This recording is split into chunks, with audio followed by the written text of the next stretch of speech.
Lorsque le mari de Sarah la quitta, elle ne savait pas où se tourner pour trouver un emploi. Elle se mit donc à prier Dieu de la guider dans cette recherche.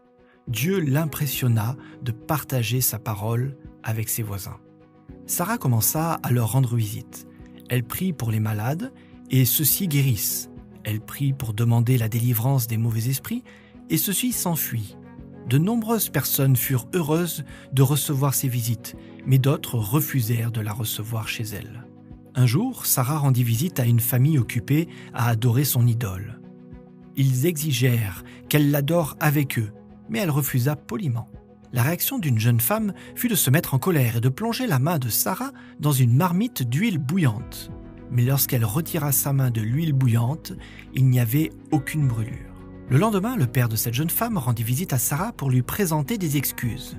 Il lui demanda de prier pour sa famille. Sarah fut heureuse de prier pour eux.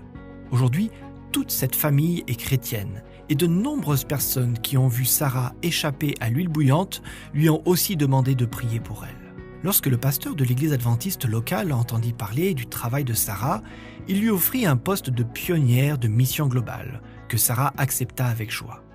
Elle continue à rendre visite aux familles de sa communauté, de prier pour elles et de partager des publications sur Jésus. Chaque sabbat, Sarah invite un groupe de femmes à adorer Dieu chez elle, et chaque mercredi, quelqu'un vient donner une étude biblique chez elle. Elle secourt aussi les veuves et les orphelins de sa ville natale. Bien qu'elle reçoive une allocation pour son travail, ceci ne représente pas beaucoup.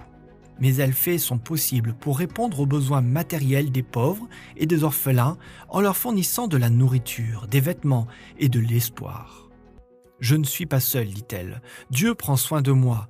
Je veux être prête lorsque Jésus reviendra, mais je veux aussi que d'autres personnes soient prêtes à rencontrer Jésus. » Nous pouvons maintenant soutenir Sarah et des centaines d'autres pionniers de mission globale en priant pour eux et en apportant à Dieu notre dîme et notre offrande de promesse, qui est notre offrande régulière et systématique. Cette offrande, si elle est répartie équitablement tel que le suggère le plan des offrandes combinées, soutient financièrement tous les projets missionnaires approuvés de notre Église dans le monde entier, y compris les pionniers qui partagent la bonne nouvelle de l'amour de Jésus et de son proche retour.